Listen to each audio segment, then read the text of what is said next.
Hey, greetings everyone. It's Joe. Welcome to the journey of the Gospel of St. Mark. I am pleased and delighted to have you a part of this journey with me. And today we are actually going to continue our way into another passage in chapter 3. And this one, I feel, short as it may be, is extremely important for us to consider some of the actions that happen in present day that happened to Jesus in the gospel. So, without further ado, I'm going to ask you, as I always do, to quiet your minds and hearts as we prepare to hear St. Mark chapter 3, verses 20 to 21. Then Jesus entered a house, and again a crowd gathered, so that he and his disciples were not even able to eat. When his family heard about this, they went to take charge of him, for they said, "He is out of his mind." You know what I see here, interestingly, is a very happy Jesus.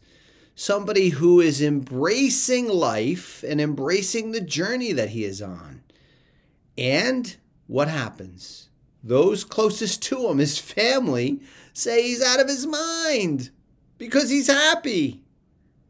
Interesting, isn't it? One might call it the horrible act of jealousy, but I think there's a little bit more to it even than that, and there's certainly something we need to consider in our own life.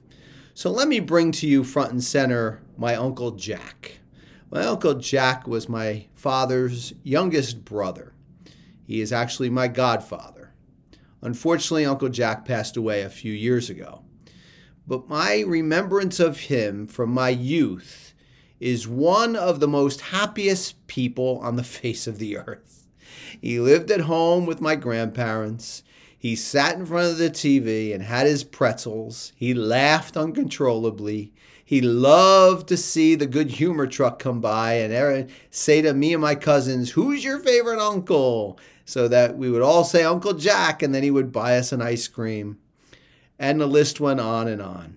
But Uncle Jack was known by some to be crazy. He's crazy. He's nuts. Because he was happy. That was the interpretation. Not by all, but by some. And I take it as something that we should look at in our own life. Because typically when we are at our highest moment, it seems like that's when people want to say that we're crazy. People have said it to me all the time about my love for animals, that he's a little bit crazy with all that stuff. Well, they can continue to say it because I find that in this gospel passage and in this lesson for ourselves, we find the height of self-compassion. Yes, it's self-compassion that we are looking at as a lesson here.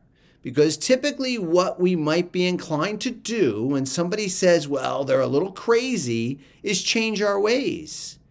And that is what exactly we should not do. We should continue our ways of being joyous and happy down the path that we are going, in spite of what we are told about ourselves by others.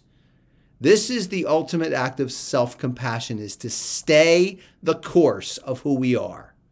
Now, of course, we must consider that we cannot do anything off the charts crazy or illegitimate crazy.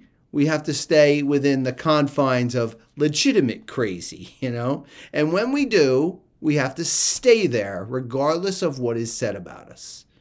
After all, that's what Jesus did in the gospel. He stayed true to himself, and we should as well.